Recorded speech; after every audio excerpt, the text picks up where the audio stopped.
देवाची ये द्वारी उभा क्षण भरी हरी मुखे म्हणा हरी मुखे म्हणा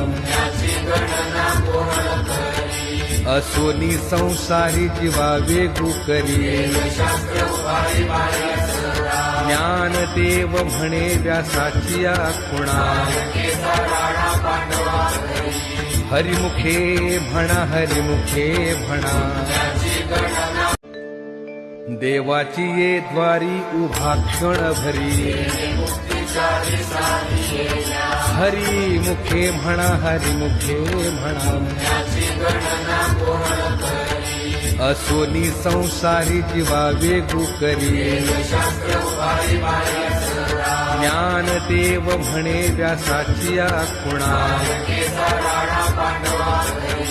हरिमुखे म्हणा हरिमुखे म्हणा